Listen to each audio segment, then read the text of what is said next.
Kita akan belajar tentang variabel pada PHP, tapi sebelum itu kita akan melihat yang namanya komentar. Komentar adalah cara kita untuk memberikan informasi dari kode kita, tapi komentar tidak akan dieksekusi pada browser atau pada aplikasinya.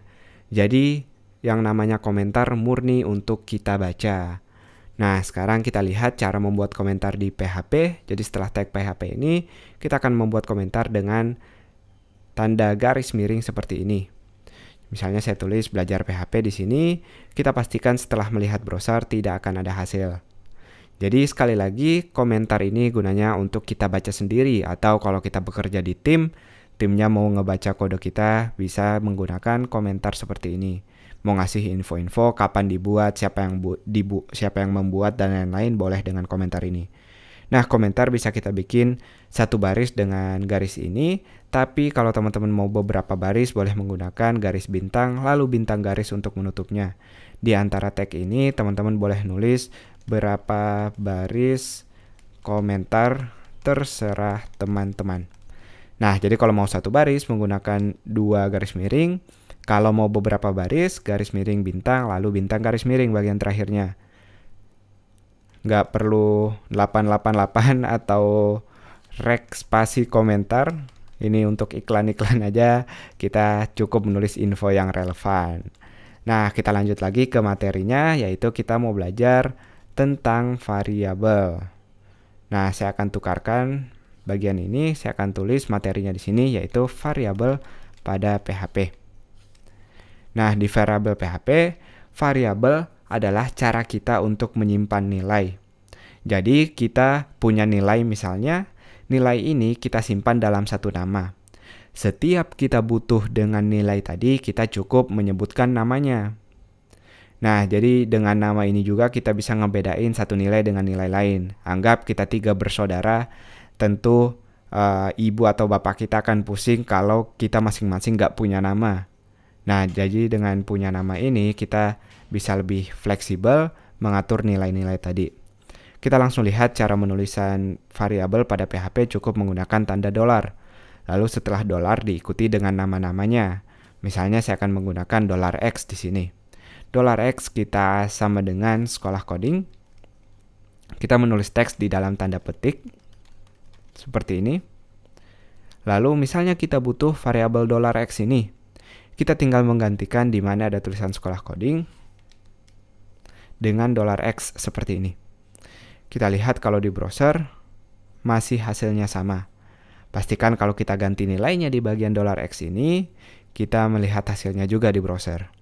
Nah, jadi ini cara mendeklarasikan atau membuat variabel pada PHP cukup dengan $, lalu nama dipisahkan dengan sama dengan, lalu nilainya.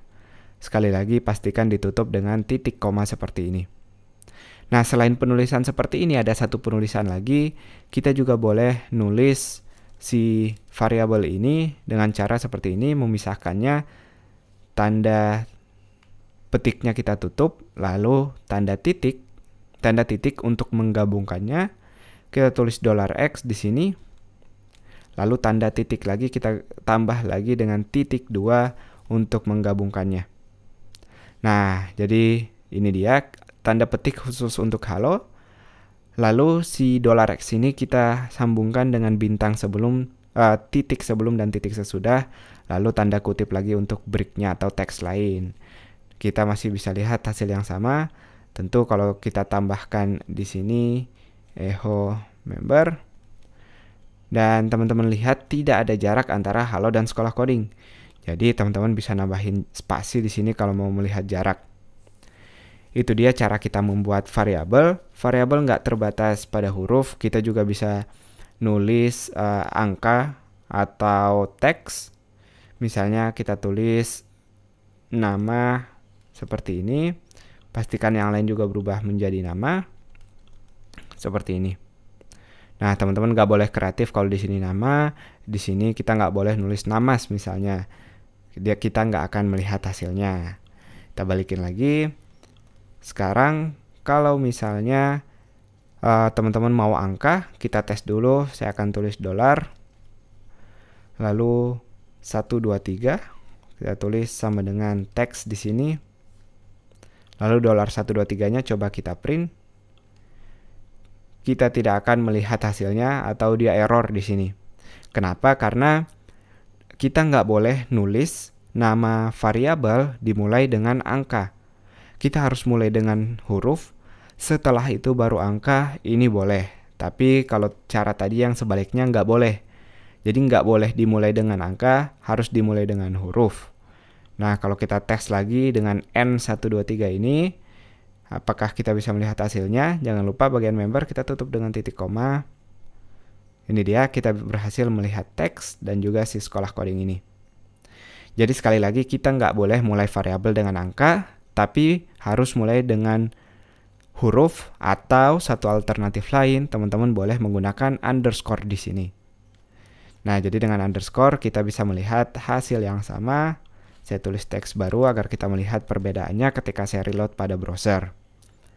Nah, itu dia beberapa aturan pada variabel. Jadi kita boleh nulis huruf, angka, dan juga underscore.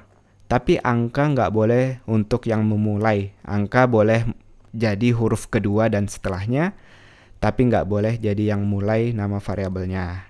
Itu dia, semoga jelas. Sampai jumpa di video berikutnya.